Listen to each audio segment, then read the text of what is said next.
ദൈവികാലോചനകളുടെ ആധാരം എന്നുള്ള നിലയിൽ നമുക്ക് ഒരു വാക്യം വായിക്കാം. യോഹന്നാൻ്റെ സുവിശേഷം 7-ാമത്തെ അധ്യായം അതിൻ്റെ 37-38 വാക്യങ്ങളാണ് ഇന്ന് പകൽക്കാലം നമ്മൾ ഒന്ന് ചിന്തിക്കാൻ വേണ്ടി പോകുന്നത്. John chapter 7 versus 37 and 38. യോഹന്നാൻ്റെ സുവിശേഷം 7-ാമത്തെ അധ്യായം അതിൻ്റെ 37-38 വാക്യങ്ങൾ.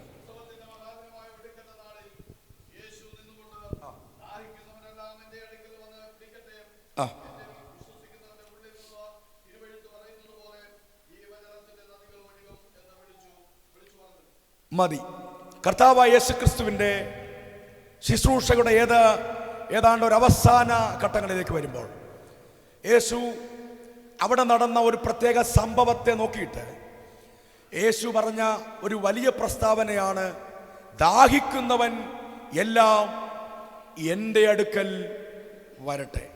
ദാഹിക്കുന്ന ഏതെങ്കിലും ഒരു ഗ്രൂപ്പിനെ വിളിച്ച ആളുകളുണ്ട്, ക്ഷാമത്തിലായിരിക്കുന്ന രാജ്യങ്ങളെ സഹായിച്ച രാഷ്ട്രങ്ങളുണ്ട്. പക്ഷേ ദാഹിക്കുന്നവരെല്ലാവരും എൻ്റെ അടുക്കൽ വരണം എന്ന് തൻ്റെ ഇടത്തോടുകൂടെ ലോകത്തെ നോക്കി ആഹ്വാനം ചെയ്ത ഒരൊറ്റ ലീഡറേ ഉള്ളൂ, അത് കർത്താവായ യേശുക്രിസ്തുവാണ്. ഇവിടെ യോഹന്നാൻ യേശുക്രിസ്തുവിൻ്റെ ആ പ്രസ്താവനയെ അല്പം വിശദീകരിച്ച് തന്നെ പറയുന്നുണ്ട്. ഈ യോഹന്നാന്റെ സുവിശേഷത്തിൻ്റെ ഒരു പ്രധാനപ്പെട്ട പ്രത്യേകത ഇതിനകത്ത് ഉപമകളില്ല എന്നുള്ളതാണ്.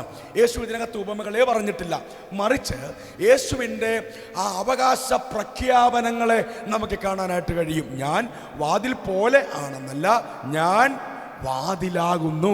ഞാൻ ഇടയനെ പോലെ ആണെന്നല്ല, പോലെ വന്നാൽ അവിടെ ഒരു ഉപമയുണ്ട്.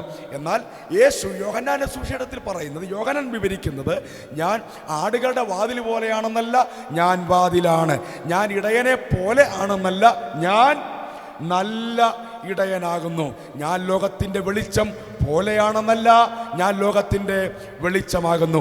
ഞാൻ ജീവൻ പോലെയാണെന്നല്ല, ഞാനാണ് യഥാർത്ഥ ജീവൻ. അങ്ങനെ യോഹന്നാന്റെ സുവിശേഷത്തിൽ ഉപമകൾ കാണാൻ കഴിഞ്ഞില്ലെങ്കിലും യേശുവിൻ്റെ അവകാശ പ്രഖ്യാപനങ്ങളെ നമുക്ക് കാണാനായിട്ട് കഴിയും. ഈ യോഹന്നാന്റെ സുവിശേഷത്തിൻ്റെ മറ്റൊരു പ്രധാനപ്പെട്ട സവിശേഷതയുണ്ട്. അതായത് മത്തായി, മർക്കോസ്, ലൂക്കോസ്, ഈ 3 സുവിശേഷങ്ങൾ യേശു എന്ത് ചെയ്തു എന്നാണ് എഴുതിയേക്കുന്നത്, അല്ലേ? അവരെല്ലാം ഈ ആദ്യത്തെ 3 സുവിശേഷകർ യേശുവിൻ്റെ അത്ഭുതങ്ങളെ വിവരിക്കുമ്പോൾ യേശു എന്തു ചെയ്തു എന്നാണ് എഴുതിയിരിക്കുന്നത്. എന്നാൽ യോഹന്നാൻ എഴുതിയിരിക്കുന്നത് യേശു എന്തു ചെയ്തു എന്നല്ല, യേശു എന്തിന് ചെയ്തു എന്നുള്ളതാണ്. ഒരിക്കൽ കൂടെ പറയാം, മത്തായി, മർക്കോസും ലൂക്കോസും എല്ലാം യേശു എന്ത് ചെയ്തു എന്ന് വിവരിച്ചു പറയുമ്പോൾ യോഹന്നാൻ പറഞ്ഞിരിക്കുന്നത് യേശു എന്ത് ചെയ്തു എന്നല്ല, യേശു എന്തിന് ചെയ്തു. ഒന്നാമത്തെ അത്ഭുതം തന്നെ, അടയാളം തന്നെ നമുക്കെടുക്കാം. കാനാവിലെ കല്യാണത്തിൽ വേറെ ആരെങ്കിലും അത് എഴുതിയിരുന്നെങ്കിൽ കാനാവിലെ കല്യാണത്തിൽ വീഞ്ഞാക്കി യേശുവിനെ വിവരിച്ചെഴുതുമായിരുന്നു. എന്നാൽ യോഹന്നാൻ പറഞ്ഞത് യേശു എന്ത് ചെയ്തു എന്നല്ല, യേശു എന്തിനത് ചെയ്തു എന്നാണ്. ആ യോഹന്നാന്റെ സുവിശേഷം 2-ാമത്തെ അധ്യായത്തിലെ 1-ാമത്തെ പാരഗ്രാഫ് അവസാനിക്കുന്ന വേളയിൽ, അതായത് കാനാവിലെ കല്യാണത്തിൽ യേശു വെള്ളം വീഞ്ഞാക്കി അനന്തരം അവിടെ എഴുതിയിരിക്കുന്നത് യേശു തൻ്റെ മഹത്വം വെളിപ്പെടുത്തി. യേശു എന്ത് ചെയ്തു എന്നല്ല, യേശു എന്തിന് ചെയ്തു. യേശു എന്തിനാ അത് ചെയ്തത്? യേശു ചെയ്തത് തൻ്റെ ഗ്ലോറി വെളിപ്പെടുത്തുകയായിരുന്നു. അല്ല, മാത്രമല്ല വേറെ 1-2 കാര്യങ്ങൾ കൂടെ ഞാൻ പറയാം. യേശു ലാസറിനെ ഉയർപ്പിക്കുന്ന വേളയിൽ എല്ലാവരും പറഞ്ഞു ലാസർ ഉയർത്തു, യേശു അത്ഭുതം ചെയ്തു. പക്ഷേ യോഹന്നാൻ പറഞ്ഞത് യേശു എന്തു ചെയ്തു എന്നല്ല, യേശു എന്തിന് ചെയ്തു. യോഹന്നാൻ പറഞ്ഞിട്ടുണ്ട്. യേശു എന്ത് പറഞ്ഞിട്ടാണെന്നറിയാവോ യോഹന്നാൻ ഉയർപ്പിക്കുന്നത്? യേശു അതിന് തൊട്ട് മുമ്പ് പറഞ്ഞു, ഞാൻ പുനരുത്ഥാനവും ജീവനുമാകുന്നു.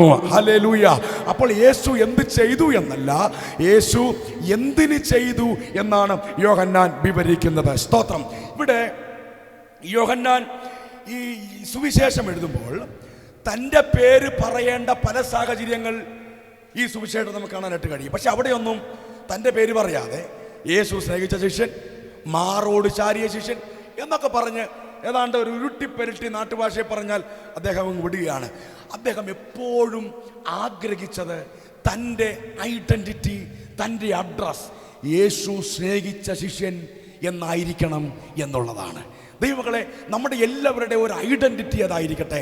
ലോകം നമ്മളെക്കുറിച്ച് പറയട്ടെ, നമ്മൾ ഇന്ന കുടുംബത്തിലെയാണ് അല്ലെങ്കിൽ ഇന്ന അപ്പൻ്റെ മകനാണ് എന്നല്ല ലോകം നമ്മളെക്കുറിച്ച് പറയേണ്ടത്.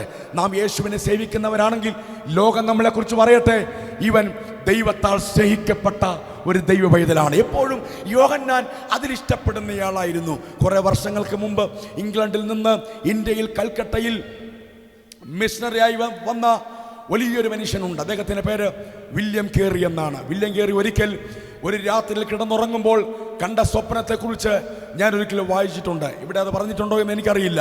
അദ്ദേഹം രാത്രി കിടന്നുറങ്ങുമ്പോൾ ഒരു ദൂതൻ അദ്ദേഹത്തിന് പ്രത്യക്ഷമാകുകയാണ്, വില്യം കേറിക്ക്. അങ്ങനെ ദൂതനോട് ആ വില്യം കേറി സംസാരിക്കുകയാണ്. സ്വപ്നത്തിൽ കാണുക, അദ്ദേഹം സംസാരിച്ചു വന്നപ്പോഴാണ് വില്യം കേറിക്ക് ഒരു കാര്യം മനസ്സിലായത്. ദൂതൻ്റെ കയ്യിൽ ഒരു ഡയറി ഇരിക്കുന്നു. ഉടനെ വില്യം കേറി ഈ ദൂതനോട് ചോദിച്ചു, അല്ലയോ ദൂത, ഏഞ്ചൽ, എന്താണ് ആ ഡയറി? അപ്പം ഈ ഏഞ്ചൽ ദൂതൻ പറഞ്ഞു, ഇത് ദൈവത്തെ സ്നേഹിക്കുന്നവരുടെ ലിസ്റ്റാണ്. അപ്പം വില്യം കേറി ദൈവത്തെ സ്നേഹിച്ചിട്ടാണല്ലോ, ദൈവവേലയെ സ്നേഹിച്ചിട്ടാണല്ലോ കൽക്കട്ടയിൽ വന്നത്. എല്ലാം വിട്ടിട്ട് അദ്ദേഹം ഒരു ചെരിപ്പ് കുത്തിയായിരുന്നു. അവിടെ നിന്നെല്ലാം വിട്ട് കൽക്കട്ടയിൽ വന്ന് സ്വന്തം ഭാര്യ നഷ്ടമായി, മക്കൾ നഷ്ടമായി, പകർച്ചവ്യാധികൾ പിടിച്ചു, വല്ലാത്ത കലശലായ പ്രതിസന്ധികളിലൂടെ കടന്നു പോകുന്ന സമയത്താണ് ഈ സ്വപ്നം കാണുന്നത്. വില്യം കേറി ദൂതനോട് ചോദിച്ചു, ആ ഡയറി ഒന്ന് തുറന്നിട്ട് എൻ്റെ പേര് അതിനകത്തുണ്ടോ എന്നൊന്ന് നോക്കാമോ? ദൂതൻ ഇങ്ങനെ ആ ഡയറി തുറന്ന് പേജുകൾ മറിച്ച് നോക്കിയിട്ടും വില്യം കേറിയുടെ പേര് അതിനകത്ത് കാണുന്നില്ല. ദൂതൻ കേറിയോട് പറഞ്ഞു, അല്ലയോ കേറി, ഈ ദൈവത്തെ സ്നേഹിക്കുന്നവരുടെ ലിസ്റ്റിൽ താങ്കളുടെ പേരില്ലല്ലോ, താങ്കൾ ദൈവവേദനല്ലേ? ഉടനെ ആ സ്വപ്നത്തിൽ വില്യം കേറി വാവിട്ട് കരഞ്ഞു, കർത്താവേ, എനിക്ക് കിട്ടാമായിരുന്ന എല്ലാ സൗഭാഗ്യങ്ങളും എല്ലാം വിട്ടിട്ട് ഇംഗ്ലണ്ടിൽ നിന്ന് ഞാൻ ഈ ഇന്ത്യയിൽ കർത്താവിൻ്റെ വേലയ്ക്ക് വേണ്ടി വന്നു. എൻ്റെ ഭാര്യ മുഴുഭ്രാന്തിയായി പോയി, മക്കളെല്ലാം നഷ്ടപ്പെട്ടു പോയി. എന്നിട്ടും ഞാൻ അത്രയും നിന്നെ സ്നേഹിച്ചിട്ടും അങ്ങേ സ്നേഹിക്കുന്നവരുടെ ലിസ്റ്റിൽ എൻ്റെ പേരില്ലേ കർത്താവേ? അങ്ങനെ കരഞ്ഞുകൊണ്ടിരിക്കുമ്പം ദൂതൻ്റെ മറുകയിൽ വേറെ ഒരു ഡയറി ഉണ്ട്. ദൂതൻ പറഞ്ഞു, എൻ്റെ കയ്യിൽ വേറെ ഒരു ഡയറി ഉണ്ട്, അത് ഞാനൊന്ന് തുറക്കാം. വില്യം കേറി ദൂതനോട് ചോദിച്ചു, ദൂത, ആ ഡയറി ഒന്ന് തുറന്നിട്ട് അതിനകത്ത് എൻ്റെ പേരുണ്ടോ നോക്കാമോ? ദൂതൻ ഇങ്ങനെ തുറക്കുമ്പോൾ ആദ്യത്തെ പേരുകളിൽ കിടക്കുന്നു വില്യം കേറി. ദൂതൻ പറഞ്ഞു, കേറി, ഇതിനകത്ത് നിന്റെ പേരുണ്ട്. കേറി ചോദിച്ചു, ഈ ഡയറി ഏതാണ്? ഇത് ഇപ്പുറത്തെ ഡയറി ദൈവത്തെ സ്നേഹിക്കുന്നവരുടെ പേരെഴുതിയിരിക്കുന്നതെങ്കിൽ ഈ ഡയറിക്ക് എഴുതിയിരിക്കുന്നത് ദൈവം സ്നേഹിക്കുന്നവരുടെ ലിസ്റ്റാണ്. ദൈവമക്കളെ, ഞാനൊരു കാര്യം പറയാം. ദൈവത്തെ സ്നേഹിക്കുന്നു എന്ന് പറയുക എളുപ്പമാണ്, പക്ഷേ ദൈവം നമ്മളെ സ്നേഹിക്കുന്നുണ്ട്. ആ ഉറപ്പ് നമുക്കുണ്ടോ?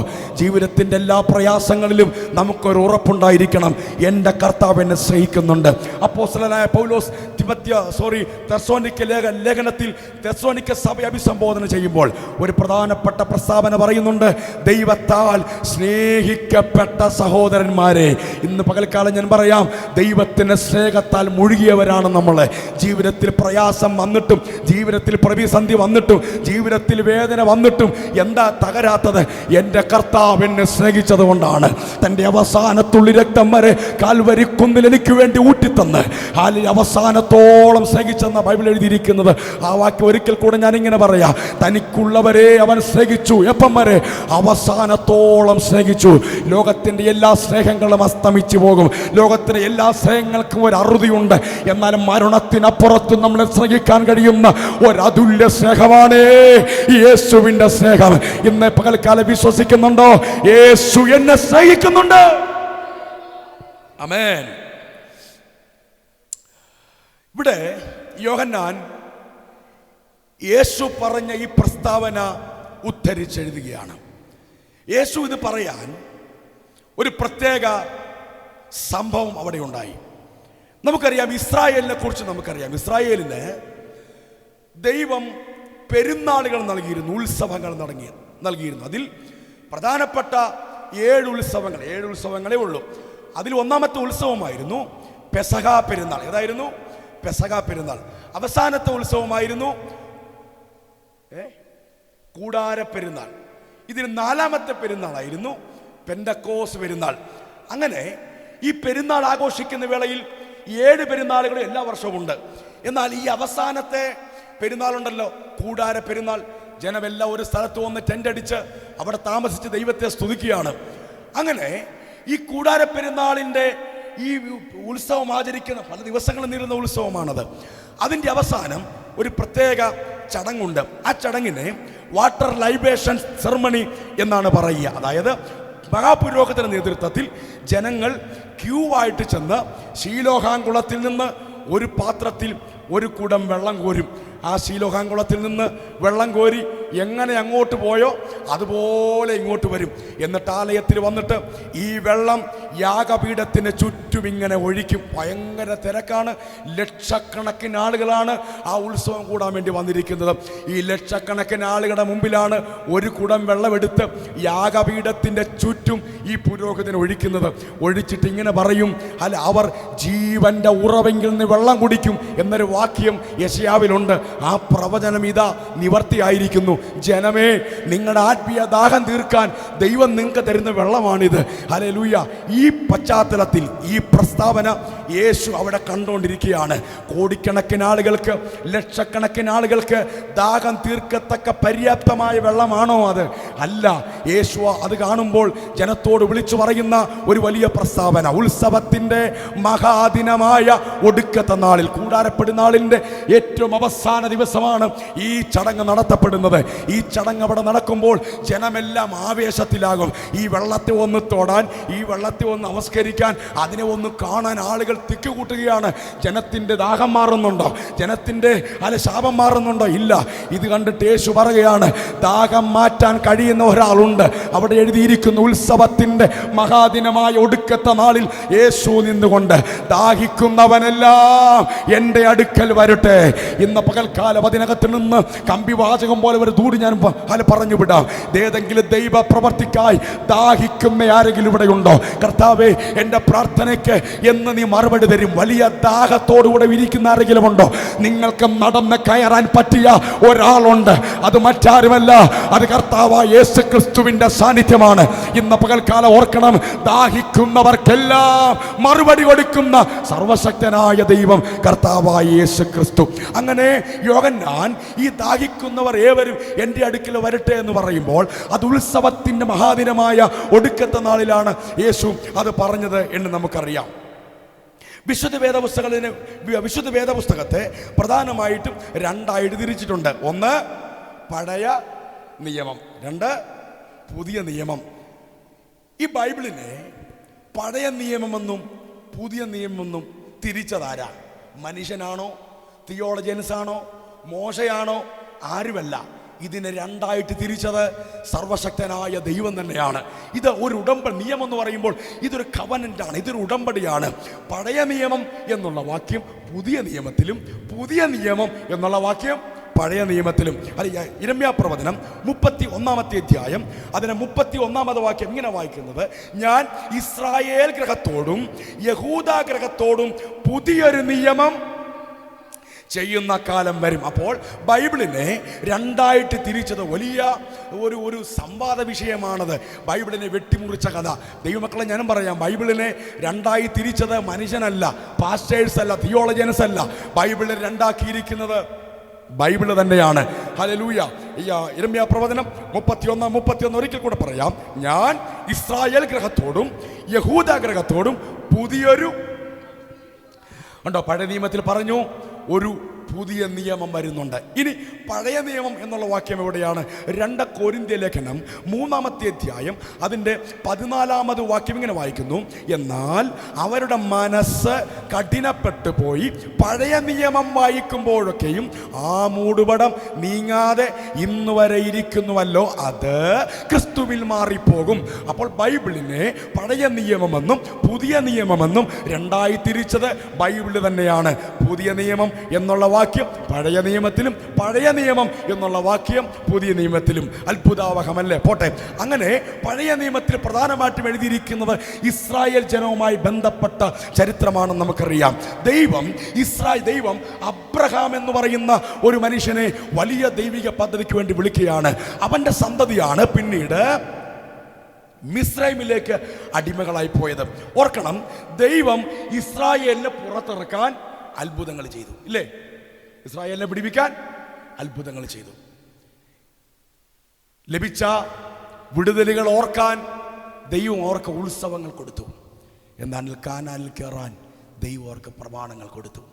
അത്ഭുതം ഓക്കെ, അടയാളം ഓക്കെ, പക്ഷെ കാനാനിൽ കയറണമെങ്കിൽ അതിനൊരു പ്രമാണമുണ്ട്. കർത്താവർക്ക് പ്രമാണം കൊടുത്തു. അങ്ങനെ ഈ പ്രമാണം കൊടുത്ത കൂട്ടത്തിലെ പല ഉത്സവങ്ങളാണ് ഈ പ്രധാനപ്പെട്ട 7 ഉത്സവങ്ങൾ. ഉത്സവങ്ങൾ എന്തിനാണെന്ന് ചോദിച്ചാൽ, ഒന്ന്, ദൈവത്തിൻ്റെ പദ്ധതികൾ ഓർക്കാൻ. എല്ലാ ഉത്സവങ്ങൾക്കും ഒരു ബാക്ക്ഗ്രൗണ്ട് സ്റ്റോറി ഉണ്ട്. ഒന്ന്, ദൈവത്തിൻ്റെ പദ്ധതികളെ ഓർക്കാൻ. 2, ദൈവത്തിന് നന്ദി പറയാൻ. 3, തലമുറകളെ അത് പഠിപ്പിക്കണം. ഈ 3 പ്രധാന ഉദ്ദേശങ്ങൾക്ക് വേണ്ടിയാണ് ഹല്ലേലൂയ 7 ഉത്സവങ്ങൾ ദൈവം ഇസ്രായേലിന് നൽകിയത്. അങ്ങനെ ആദ്യത്തെ ഉത്സവമായിരുന്നു, ആദ്യത്തെ പെരുന്നാളായിരുന്നു പെസഹ പെരുന്നാൾ. പെസഹ എന്ന് പറഞ്ഞതിന് അർത്ഥം പാസ് ഓവർ എന്നാണ്, കടന്നു പോകുക എന്നുള്ളതാണ്. അതിൻ്റെ ചരിത്ര പശ്ചാത്തലത്തിലേക്കൊന്നും ഞാൻ പോകാൻ ആഗ്രഹിക്കുന്നില്ല, അതിൻ്റെ ആവശ്യവുമില്ല, നമുക്കതറിയാമല്ലോ. നമുക്കറിയാം, ദൈവം ഇസ്രായേലിനെ വിടുവിക്കുന്ന വേളയിൽ ദൈവം അവരുടെ കാര്യം പറഞ്ഞു. 9 ബാധകൾ ദൈവം ഫറവോന്റെ മേലും ജനത്തിന് മേലും അയച്ചു. 9ലും തൽക്കാലത്തേക്കൊരു മാനസാന്തരം ഉണ്ടാകുമെന്നല്ലാതെ സ്ഥിരമായൊരു മാനസാന്തരം ഉണ്ടായോ? ഇല്ല. 10ാമത് ബാധ അയക്കുന്നതിന് തൊട്ട് മുമ്പ് ദൈവം മോശയോട് പറഞ്ഞു, 1 ബാധ കൂടെ ഞാൻ അയക്കും. ആ സമയത്ത് ഫറവോൻ നിങ്ങളെ വിടുവെന്നല്ല, ഫറവോൻ നിങ്ങളെ ഓടിച്ചു കളയും. ഹല്ലേലൂയ, സ്തോത്രം സ്തോത്രം സ്തോത്രം. ഇന്ന് ആ പകൽക്കാലം ഞാനൊരു കാര്യം പറയാം. പിശാച് എത്ര വെല്ലുവിളിച്ചാലും, പിശാച് എത്ര തലക്ക് മുകളിൽ ആധിപത്യം സ്ഥാപിക്കാൻ ശ്രമിച്ചാലും, എന്നെ കേൾക്കുന്ന ദൈവമക്കളെ ഭയപ്പെടണ്ട. ദുഷ്ടന്റെ ഇഷ്ടത്തിന് ദൈവം നമ്മളെ വിട്ടു കൊടുക്കത്തില്ല. ദുഷ്ടന്റെ ഇഷ്ടത്തിന് ദൈവം നമ്മളെ വിട്ടുകൊടുക്കത്തില്ല. കരങ്ങളെ ഉയർത്തി ഒന്ന് കർത്താവിന് സ്തോത്രം ചെയ്താട്ടെ. ഇവിടെ നാം മനസ്സിലാക്കേണ്ട പ്രധാനപ്പെട്ട ഒരു സന്ദേശമുണ്ട്. ദൈവം അബ്രഹാമിനോട് പറഞ്ഞു, നീ എന്നെ അവിശ്വസിച്ചതുകൊണ്ട് നിന്റെ സന്തതി എത്ര വർഷം? 400 വർഷം അന്യദേശത്ത് അടിമകളായി അവരെ സേവിക്കും. പക്ഷെ എത്ര വർഷം കഴിഞ്ഞാൽ വിടുവിക്കപ്പെട്ടത്? 430. അപ്പം അതിന് പല കാരണങ്ങളുണ്ട്. പക്ഷെ അതിനൊറ്റ കാരണമേ ഉള്ളൂ. നമ്മൾ പറയും മോശ വഴങ്ങി വരാത്തതുകൊണ്ടാണെന്ന്. ദൈവമക്കളെ, മോശ വഴങ്ങി വരാതാകുമ്പം പ്ലാൻ മാറ്റുന്നയാളല്ല ദൈവം. ആമേൻ. ഒരു മനുഷ്യന് വേണ്ടി പ്ലാൻ മാറ്റുന്നയാളല്ല ദൈവം. കർത്താവ് ഒരു ഡേറ്റ് പറഞ്ഞിട്ടുണ്ടെങ്കിൽ, കർത്താവ് ഒരു തീയതി പറഞ്ഞിട്ടുണ്ടെങ്കിൽ, കർത്താവ് ഒരു സമയം പറഞ്ഞിട്ടുണ്ടെങ്കിൽ, മനുഷ്യനല്ല, ആരെല്ലാം വഴങ്ങി വന്നില്ലെങ്കിലും കർത്താവ് അത് ചെയ്തിരിക്കും. അപ്പൊ അങ്ങനെയാണെങ്കിൽ എങ്ങനെയാണ് ഈ 400 വർഷം 430 പോയത്? അത് വളരെ സിമ്പിളാണ്. കർത്താവ് പറഞ്ഞ കാര്യം ശ്രദ്ധിച്ചാൽ മതി. നിന്റെ സന്തതി സ്വന്തമില്ലാത്ത ദേശത്ത് 400 വർഷം അടിമകളായിരിക്കുന്ന അല്ലേ സേവിക്കും. ഞാൻ ചോദിക്കട്ടെ, അവർ 430 വർഷമായി പോയത്, ആദ്യത്തെ 30 വർഷം അവരവിടെ VIP-കളായിരുന്നു. മനസ്സിലായോ? അവിടുത്തെ മന്ത്രി ആരായിരുന്നു? അവർ VIP-കളായിരുന്നു. പിന്നീട് ജോസഫിന്റെ മരണശേഷമാണ് ഫറവോൻ നിയമത്തെ കഠിനമാക്കിയത്. അപ്പൊ ആദ്യത്തെ കുറെ വർഷങ്ങൾ അവർ VIP-കളായി താമസിച്ചു. ചുരുക്കി പറഞ്ഞ ഇത്രേ ഉള്ളൂ. മൊത്തത്തിൽ അവർ താമസിച്ചത് 430 വർഷം. അടിമകളായിരുന്നത്. ദൈവമക്കളെ, നമ്മള് ഈ തിയോളജിയിൽ നിന്ന് കർത്താവിനെ ഒന്ന് രക്ഷിക്കണമല്ലോ. ഏതാ? നമ്മൾ കർത്താവിനെ രക്ഷിക്കാൻ വേണ്ടിയാ ഈ തിയോളജി പറയുന്നത്. കർത്താവിനെ ആരും രക്ഷിക്കണ്ട, കർത്താവിനെ രക്ഷിക്കാൻ കർത്താവിന് അറിയാം. ഹല്ലേലൂയ. കണ്ടോ, ആദ്യത്തെ കുറെ വർഷങ്ങൾ അവിടെ VIP-കളെ പോലെ ഗോശൻ ദേശം ഫറവോൻ അവർക്ക് അവകാശമായി കൊടുത്തു. അവർ സ്റ്റാർസ് ആയിരുന്നു. പിന്നീട് ജോസഫിനെ അറിയാത്ത മറ്റൊരു രാജാവ്. അതിന് തിയോളജിക്കലായി പല വിശദീകരണങ്ങളുണ്ട്. അതെല്ലാം എനിക്കറിയാം. പക്ഷേ എനിക്കത് വിശ്വസിക്കുന്നതിന് താല്പര്യമില്ല എന്ന് ഞാൻ പറഞ്ഞുള്ളൂ. കാരണം ഒരു മനുഷ്യൻ വഴങ്ങി വരാതാകുമ്പം ദൈവത്തിൻ്റെ ഡേറ്റ് മാറ്റുന്ന ദൈവമല്ല എന്നാണ് ഞാൻ ബൈബിൾ വായിച്ചിട്ട് മനസ്സിലായത്. ദൈവമക്കളെ, ഞാൻ വളരെ പ്രധാനപ്പെട്ട ഒരു ചോദ്യം ചോദിക്കട്ടെ. ഈ 430 വർഷം കഴിയുമ്പോൾ ദൈവം മരുഭൂമിയിൽ മുൾപടർപ്പിൽ ഇറങ്ങി വന്ന് മോശയോട് സംഭാഷിക്കുന്ന ഒരു സംസാരമുണ്ട്. എന്താ ദൈവം പറയുന്നത്? എൻ്റെ ജനത്തിൻ്റെ നിലവിളി കേട്ടു, അവരുടെ കണ്ണുനീര് ഞാൻ കണ്ടു, അവരെ വിടിവിപ്പാൻ ഇറങ്ങി വന്നിരിക്കുന്നു. എൻ്റെ ന്യായമായ ചോദ്യം, കർത്താവേ, ഈ 400 വർഷം നീ എവിടെയായിരുന്നു? കർത്താവ് എന്താ ഇപ്പം പറയുന്നേ? എൻ്റെ ജനത്തിൻ്റെ കഷ്ടത ഞാൻ കണ്ടു. എൻ്റെ ചോദ്യം, കർത്താവേ, കഴിഞ്ഞ 400 വർഷങ്ങൾ അവിടുത്തെ പ്രവൃത്തി കണ്ടില്ലല്ലോ. ഹല്ലേലൂയ. ഒന്നുകൂടെ പറഞ്ഞു, എൻ്റെ ജനത്തിൻ്റെ കഷ്ടത ഞാൻ കണ്ടു. ഈ 400 വർഷമായിട്ട് കണ്ടില്ലേ? ഫിലിപ്പ് യാൻസി എന്ന ഒരു US സോദറുണ്ട്. അദ്ദേഹം എഴുതിയ വളരെ പ്രസിദ്ധമായ ഒരു ബുക്കുണ്ട്, where is God when it hurts. മനുഷ്യൻ വേദനിക്കുമ്പോൾ ദൈവം എവിടെയാണ്? വേദനയിൽ ദൈവം എവിടെയാണ്? എൻ്റെ ചോദ്യം, അല്ലെ കർത്താവേ, ഞാൻ വേദന സഹിക്കുന്നതൊന്നും നീ കാണുന്നില്ലേ? ഇപ്പം പറയുക എൻ്റെ ജനത്തിൻ്റെ കഷ്ടത. 400 വർഷം മിണ്ടാതിരുന്നിട്ട്, 400 വർഷം അനങ്ങാതിരുന്നിട്ട് ഇപ്പം പറയുക ഞാൻ ഇറങ്ങി വന്നേക്കുകയാണെന്ന്. നിങ്ങൾ എപ്പോഴെങ്കിലും ചിന്തിച്ചിട്ടുണ്ടോ? നിങ്ങൾ കഷ്ടത അനുഭവിക്കുമ്പോൾ ദൈവം എവിടെയാണ്? നിങ്ങൾ വേദനയിലൂടെ കടന്നു പോകുമ്പോൾ ദൈവം എന്ത് ചെയ്യുകയാണ്? ഇന്ന് പകലിൽ കൃത്യമായ ഒരു ഉത്തരം ഞാൻ നിങ്ങൾക്ക് പറഞ്ഞു തരാം. ദൈവമക്കളെ, ദൈവത്തിനെപ്പോഴും ഒരു വിഷയവുമായി ബന്ധപ്പെട്ട് മനുഷ്യൻ അറിയാവുന്നതും മനുഷ്യന് മുന്നിൽ മറച്ചു വെച്ചിരിക്കുന്നതുമായ 2 പദ്ധതികളുണ്ട്. അതിൽ ഒരു പദ്ധതി മാത്രമേ ദൈവം മനുഷ്യന് റിവീൽ ചെയ്യത്തുള്ളൂ. ആ പ്രവാസത്തിൻ്റെ അല്ലെങ്കിൽ ആ അടിമത്തത്തിൻ്റെ കാരണം എന്തായിരുന്നു? നമ്മുടെ മാനുഷിക ദൃഷ്ടിയിൽ അബ്രഹാം ദൈവത്തെ അവിശ്വസിച്ചു കഴിഞ്ഞപ്പോൾ കർത്താവ് പറഞ്ഞു, നിന്റെ സന്തതി സ്വന്തമല്ലാത്ത ദേശത്ത്. നമ്മൾ ബൈബിൾ വായിച്ചത് നമുക്ക് അകത്തുനിന്ന് മനസ്സിലായത് അതാണ്. അതിനൊക്കെ തെറ്റൊന്നുമില്ല കേട്ടോ. പക്ഷെ ഒരിക്കൽ കൂടെ പറയാം, നിങ്ങൾ കടന്നു പോകുന്ന എല്ലാ വിഷയങ്ങളുമായി ബന്ധപ്പെട്ട് ദൈവത്തിന് 2 പദ്ധതികളുണ്ട്. 1, നിങ്ങൾക്കറിയാവുന്ന കാരണം. 2, നിങ്ങൾക്ക് ദൈവം മറച്ചു വെച്ചിരിക്കുന്ന കാരണം. ആ 1ാമത്തെ കാരണം നമുക്കറിയാം, സിമ്പിൾ. ദൈവത്തെ അബ്രഹാം അവിശ്വസിച്ചു. എന്നാൽ അബ്രഹാമിൻ്റെ കണ്ണിന് മുമ്പിൽ, ഇസ്രായേലിൻ്റെ കണ്ണിന് മുമ്പിൽ ദൈവം മറച്ചു വെച്ച മറ്റൊരു റീസൺ ഉണ്ട്. ഇന്ന് പകൽക്കാലം പറയാം, നിങ്ങളുടെ ജീവിതത്തിലെ പ്രതിസന്ധികളിൽ ദൈവം ഒളിഞ്ഞിരിക്കുന്നതല്ല, ദൈവം കാണാത്തതല്ല, നമുക്ക് മനസ്സിലാകാത്ത മറ്റൊരു പദ്ധതിയുമായിട്ട് കർത്താവ് അവിടെ ക്ഷമയോടെ കാത്തിരിക്കുകയാണ്. എന്നാൽ ഞാൻ ചോദിക്കട്ടെ, നമ്മൾ മനസ്സിലാക്കിയതാണ് ഈ പ്രവാസത്തിന് കാരണമെങ്കിൽ, അടിമത്തത്തിന് കാരണമെങ്കിൽ, നമുക്ക് മനസ്സിലാകാത്ത, അല്ലെങ്കിൽ അന്ന് ഇസ്രായേലിന് മനസ്സിലാകാത്ത കാര്യം എന്താണ്? പറയാം. ദൈവം അബ്രഹാമിനോട് പറഞ്ഞു, നിന്റെ സന്തതിയെ ആകാശത്തിലെ നക്ഷത്രങ്ങൾ പോലെ, സമുദ്രതീരത്തെ മണൽ പോലെ പെരുകുമാറാക്കും, വർദ്ധിപ്പിക്കും. എന്താ ദൂത്? നിന്റെ സന്തതിയെ ഞാൻ വർദ്ധിപ്പിക്കും, പെരുപ്പിക്കും. പക്ഷെ ഞാൻ ചോദിക്കട്ടെ, എപ്പോഴാണെന്നറിയാവോ നടന്നത്? ആരും അറിയാതെ ചില വാഗ്ദത്തങ്ങൾ നിറവേറിക്കൊണ്ടിരിക്കുകയാണ്. ഹല്ലേലൂയ. ഈ പുറപ്പാട് പുസ്തകം 1-ാമത്തെ അധ്യായത്തിൽ വായിക്കേണ്ട അവിടെ ഒരു വാക്യമുണ്ട്, പീഡിപ്പിക്കും തോറും ജനം പെരുകി വർദ്ധിച്ചു. എല്ലാവരും വിചാരിച്ചു, ഞങ്ങളുടെ അപ്പൻ തെറ്റ് ചെയ്തുകൊണ്ട് ഞങ്ങളെന്ത് പിഴച്ചു? അപ്പൻ ദൈവത്തെ അവിശ്വസിച്ചതിന് ഞങ്ങളാണോ കൂലി അനുഭവിക്കുന്നത്? യുവക്കളെ, ഞാനൊരു കാര്യം പറയാം, അല്ല. അതിൻ്റെ പിന്നിൽ നമ്മൾ അറിയാത്ത ഒരു റീസൺ ഉണ്ട്.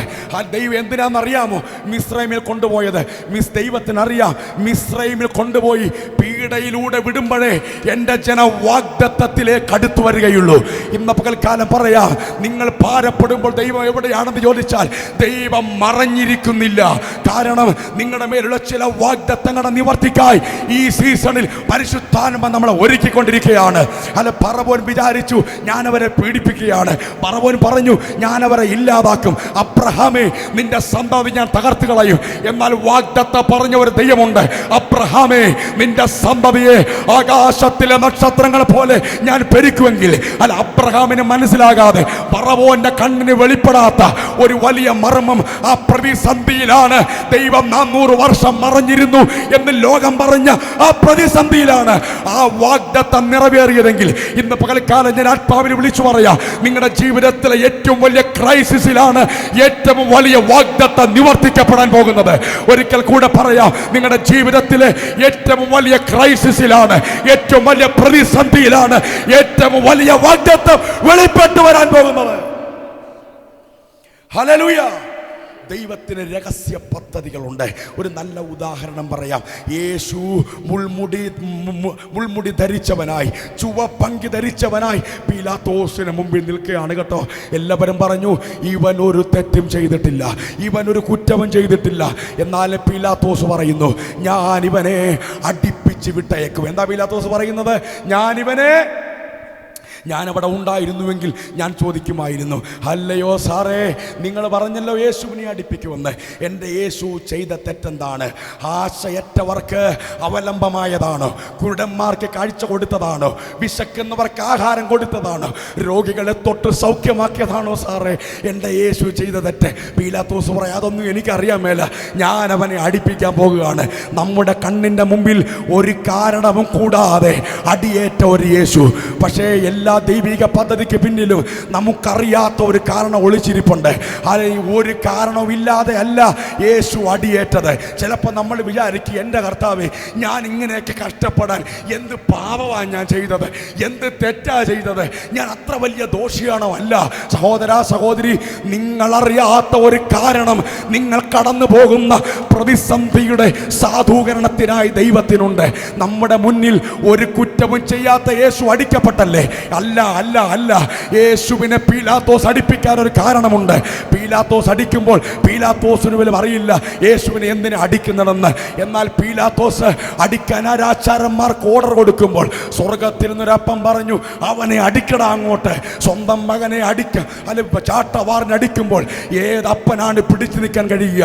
ഏതമ്മക്കാണ് മോഹലാസ്യപ്പെടാതെ ഉറച്ചു നിൽക്കാൻ കഴിയുക? എന്നാൽ യേശുവിനെ പുറം ഉഴവ് ചാല് പോലെ കീറുമ്പോൾ ഒരു പിതാവ് അവിടെ കരയാതിരുന്നു എന്നുള്ളതാണ് കാരണം. ആ പ്രതിസന്ധിയുടെ പിന്നിൽ പീലാത്തോസിന് മറയപ്പെട്ട ഒരു റീസൺ ഉണ്ട്.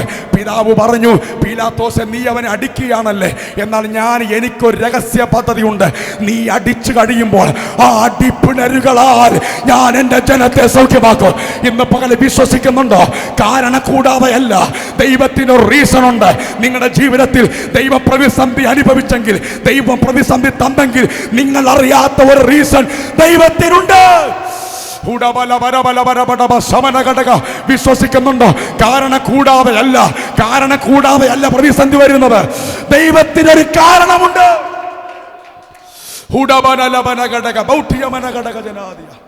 സ്തോത്രം. ദൈവമക്കളെ ഓർക്കണം, എല്ലാ കാരണങ്ങൾക്കും പിറകിൽ നമുക്കിതുവരെ മനസ്സിലാകാത്ത ഒരു റീസൺ ഉണ്ട്. അത് തിന്മയല്ല, അത് നന്മയാണ്. ആമേൻ. എല്ലാവരും പറഞ്ഞു താണ്ട അടി കൊള്ളുന്നു. അല്ല, പിതാവ് പറഞ്ഞു, പീലാത്തോസേ, നീ അവനെ അടിച്ചിട്ട് വേണം ആ അടിപ്പിടരുകളാൽ എനിക്ക് എൻ്റെ ജനത്തെ സൗഖ്യമാക്കാൻ. ബൈബിളൊരു വാക്യമുണ്ട്, ദൈവത്തെ സ്നേഹിക്കുന്നവർക്ക്, നിർണയപ്രകാരം വിളിക്കപ്പെട്ടവർക്ക് സകലവും നന്മയ്ക്ക്. ഒന്ന് ചേർന്ന് പറയാമോ? സകലവും നന്മയ്ക്കാണ്. സകലതും റീസൺ ഇല്ലാതെ അല്ല വരുന്നത്. ദൈവത്തിന് റീസൺ ഉണ്ട്. പക്ഷെ ചിലപ്പോൾ ദൈവം നമുക്ക് വെളിപ്പെടുത്തുകയില്ല. അതിതിൻ്റെ വേറൊരു റീസണാണ്. ഹല്ലേലൂയ, സ്തോത്രം. അപ്പോൾ ഹല്ലേലൂയ, ദൈവം അബ്രഹാമിനോട് പറഞ്ഞ ആ വാക്കിൻ്റെ പരിണിത ഫലം മാത്രമല്ല, ജനത്തെ പെരുക്കുക എന്ന ഒരു ഉദ്ദേശം കൂടെ ദൈവത്തിനുണ്ടായിരുന്നു. അങ്ങനെ ആബീബ് മാസം, അതായത് വർഷത്തിൻ്റെ ആദ്യത്തെ മാസം, ആബീബ്, സീബ്, സീവാൻ, തമ്മൂസ്, ഇതൊക്കെയാണ് യഹൂദന്മാരുടെ കലണ്ടറിലെ മാസങ്ങൾ. അങ്ങനെ ആബീബ് മാസം 10-ാം തീയതി ഒരു ആടിനെ വേർതിരിക്കുന്നു. 14-ാം തീയതി രാത്രി ആടിനെ അറുക്കുന്നു. ഈ ആടിനെ അറുക്കാൻ ഒരു പ്രത്യേക ചടങ്ങ് അവിടെ നടത്തുമ്പോൾ ദൈവം മോശയോട് പറയുന്നൊരു കാര്യമുണ്ട്. സംഹാരദൂതൻ അതിലെ കടന്നു പോകും. സംഹാരദൂതൻ നിങ്ങളെ തൊടാതിരിക്കേണ്ടതിനായി നിങ്ങളുടെ വീടിൻ്റെ കട്ടളക്കാലിൽ മേലും കുറുമ്പടി മേലും കുഞ്ഞാടിൻ്റെ രക്തം അടയാളമായിരിക്കണം. ദൈവമക്കളെ, ആരാണ് ഈ സംഹാരദൂതൻ? ഒന്ന് വായിച്ചോ. പുറപ്പാട് പുസ്തകം 12-ാമത്തെ അധ്യായം അതിൻ്റെ 12-ാമത് വാക്യം വായിച്ച്. എക്സോഡസ് ചാപ്റ്റർ 12 വേഴ്സ് 12, 12 പുറപ്പാട് പുസ്തകം. ഈ രാത്രിയിൽ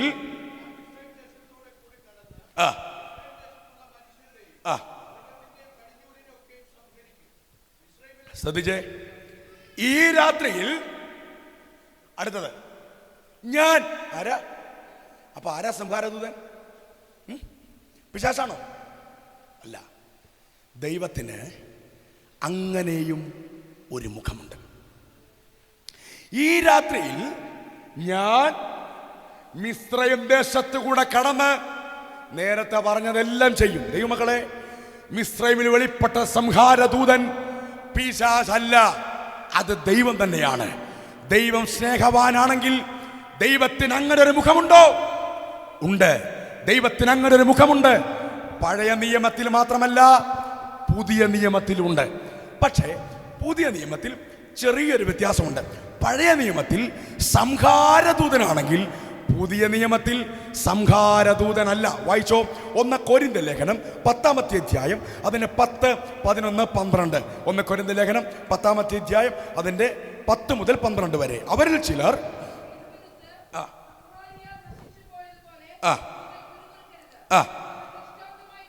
അപ്പൊ ശ്രദ്ധിച്ചേ, അന്ന് സംഹാരദൂതൻ നശിപ്പിച്ച ആളുകളുടെ കാര്യം പുതിയ നിയമസഭയായ കൊരിന്ത്യ സഭയോട് പറയുന്നു, നിങ്ങൾ അങ്ങനെ പെറുപിറുക്കരുത്. ഇത് ദൃഷ്ടാന്തമായിട്ട് പൗലോസ് പറയാ, ഞാൻ ഈ പഴയ നിയമ സഭയിൽ നടന്ന കാര്യം എന്തിനെ പുതിയ നിയമസഭയെ പറയുന്നതെന്നറിയാമോ? ഇതൊരു അടയാളമാണ്. നമുക്കും അങ്ങനെ പറ്റും, പക്ഷേ സംഹരിക്കുകയല്ല. ചെറിയൊരു വ്യത്യാസമുണ്ട്. വായിച്ചോ.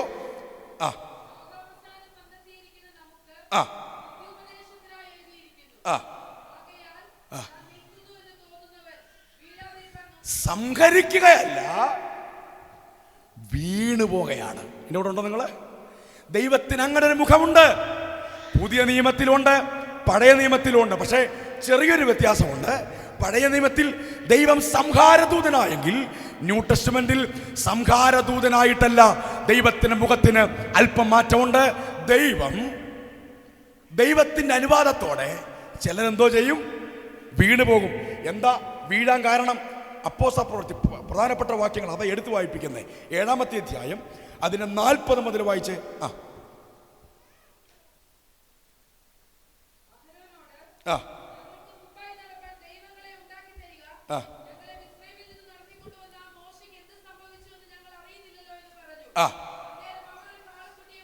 ഉണ്ടാക്കി കഴിച്ചു. അപ്പൊ ശ്രദ്ധിച്ചേ, പഴയ നിയമത്തിൽ കർത്താവ് ഈ സംഭവം നടക്കുമ്പോ എന്തോ ചെയ്തേ? സംഹരിച്ചു കളഞ്ഞു. എത്ര പേര്? 3000 പേരെ സംഹരിച്ച സമയത്ത്. എന്നാൽ ന്യൂ ടെസ്റ്റ്മെന്റില് ചെറിയൊരു വ്യത്യാസമുണ്ട്. സംഹരിക്കുകയല്ല, പച്ച മലയാളത്തിൽ പറഞ്ഞാൽ കർത്താവ് കേസ് വിടും. എന്തുവാ? കർത്താവ് കേസ് വിടും. അടുത്ത വാക്യം വായിച്ചാൽ മതി. 42. ദൈവവും പിന്തിരിഞ്ഞു. ശ്രദ്ധിച്ചേ, അപ്പൊ കർത്താവ് സംഹരിക്കുകയല്ല, പിന്നെ എന്തോ ചെയ്യും?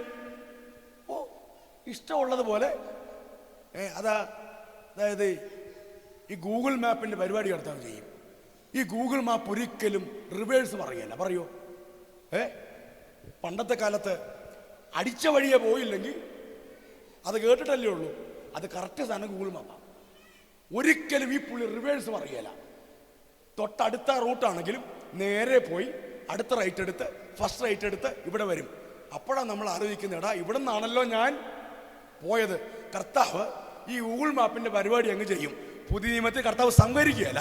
കർത്താവിനോർത്തം വിട്ടുപോയെന്നോർത്ത് അവന് നശിക്കാനൊന്നും ചിലപ്പോൾ പോകുന്നില്ല. പക്ഷെ ഒരു കാര്യം ഓർക്കണം, കർത്താവ് ആ വ്യക്തി അങ്ങോട്ട് വിടും. ഒന്ന് വായിച്ച ദൈവവും പിന്തിരിഞ്ഞ്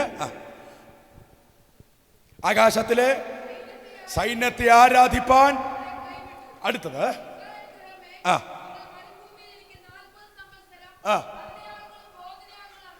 കണ്ടോ, അവര് ഘനയാഗങ്ങൾ അർപ്പിച്ചു, പോതരയാഗങ്ങൾ അർപ്പിച്ചു, ഇന്നത്തെ ഭാഷ പറഞ്ഞ പാട്ടുപാടി ആരാധിച്ചു, സ്തോത്ര കാഴ്ച കിട്ടു. പക്ഷേ കർത്താവ് അവരെന്തോ ചെയ്തു? കൈവിട്ട് കളഞ്ഞു. ദൈവമക്കളെ, അത് കർത്താവിൻ്റെ പദ്ധതിക്കനുസരിച്ച് ഒരാൾ വന്നില്ലെങ്കിൽ കർത്താവ് വേറെ അടിക്കാനോ പിടിക്കാനോ ഒന്നും പോകത്തില്ല. കാരണം കർത്താവ് സ്നേഹവാനായ ദൈവമാണ്. അതിൽ സ്നേഹമുള്ള പിതാവാണ് പുതിയ നിയമത്തിൽ. പക്ഷേ ഓർക്കണം, കർത്താവ് ആ ഫയല് അടച്ചു വെക്കും. കർത്താവ് ആ കേസ് വിടും.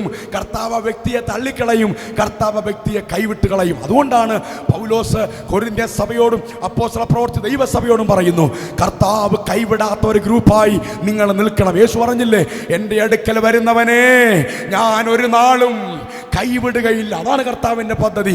കർത്താവ് കൈവിടാത്തൊരു ഗ്രൂപ്പായി ഈ ദിവസങ്ങളിൽ നമുക്ക് കർത്താവിനെ സേവിക്കാം. ഞാൻ പറഞ്ഞു വന്നത് പെസഹ പെരുന്നാളിൻ്റെ കാര്യമാണ്. ഒരു വലിയ ദൈവപ്രവൃത്തി അവിടെ നടക്കുകയാണ്. ഈ പെസഹ പെരുന്നാളുമായി ബന്ധപ്പെട്ട് പുതിയ നിയമത്തിലേക്ക് വരുമ്പോൾ, അത് പഴയ നിയമത്തിലെ കാര്യം ആദ്യം വിശദീകരിച്ചുകൊണ്ട് നമുക്ക് പ്രത്യേകിച്ച് ഗുണമൊന്നുമില്ലല്ലോ. ന്യൂ ടെസ്റ്റ്മെന്റ് എന്താണ്, പെസഹയ്ക്കുള്ള പ്രസക്തി എന്താണ്? വായിച്ചോ, കൊരിന്ത്യർ ലേഖനം 1 കൊരിന്ത്യർ ലേഖനം 5-ാമത്തെ അധ്യായം അതിൻ്റെ 7-ാമത്തെ വാക്യം വായിച്ചേ. 5:7. നിങ്ങൾ പുളിപ്പില്ലാത്തവരായിരിക്കാൻ തക്കവണ്ണം പുതിയ പിണ്ടമാകേണ്ടതിന് പഴയ പുളിമാവിനെ നീക്കിക്കളവീൻ. നമ്മുടെ പെസഹ കുഞ്ഞാട് അറുക്കപ്പെട്ടിരിക്കുന്നു. പഴയ നിയമത്തിൽ ഒരു പെസഹ കുഞ്ഞാട് അറുക്കപ്പെട്ടപ്പോൾ ദൈവത്തെ ആരാധിക്കാൻ ജനം ഒരുക്കപ്പെട്ടെങ്കിൽ ആ സമയത്ത് മോശ മുഖാന്തരം ദൈവം ഫറവോനോട് പറയുന്നൊരു കാര്യം ഇതാണ്: എന്നെ ആരാധിപ്പാൻ എന്റെ ജനത്തെ വിട്ടയക്കാം. ഓർക്കണം, പെസഹ കുഞ്ഞാട് അറുക്കപ്പെട്ടത് തൻ്റെ ജനത്തിന് ആരാധിക്കാനുള്ള ഫ്രീഡം ഉണ്ടാകാൻ വേണ്ടിയാണ്. ഇവിടെ കൊരിന്ത്യ സഭയോട് പൗലോസ് പറയുന്നു, നമ്മുടെ പെസഹ കുഞ്ഞാട് അറുക്കപ്പെട്ടിരിക്കുന്നു. അതാരാണ്? ക്രിസ്തുവാണ്. അന്ന് ആബീബ് മാസം 14-ാം തീയതി രാത്രി ഒരു കുഞ്ഞാടിനെ അറുത്തെങ്കിൽ നമുക്കൊരു കുഞ്ഞാടുണ്ട്. അവൻ കൽവറിയിൽ അറുക്കപ്പെട്ടു. അതാരാണ്? കർത്താവായ യേശു ക്രിസ്തു. യേശു ക്രിസ്തു എന്തിനാ അറുക്കപ്പെട്ടത്? പഴയ നിയമത്തിൽ എന്തിനാ ആടറുക്കപ്പെട്ടത്? ദൈവജനത്തെ ആരാധിക്കാൻ വിട്ടയക്കാൻ വേണ്ടിയാ. പുതിയ നിയമത്തിലും അത് തന്നെയാണ്. വായിച്ചോ, ഹീബ്രു ചാപ്റ്റർ 9, എബ്രായ ലേഖനം 9-ാമത്തെ അധ്യായം അതിന്റെ 12, 13, 14 വാക്യങ്ങൾ വായിച്ച്. ഒരു കൂടാരത്തിൽ കൂടി ആട്ടുകൊറ്റന്മാരുടെയും പശുക്കിടാങ്ങളുടെയും രക്തത്താലല്ല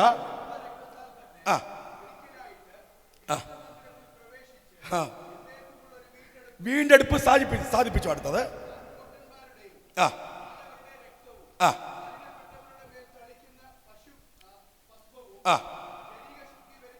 വരുത്തുന്നു എങ്കിൽ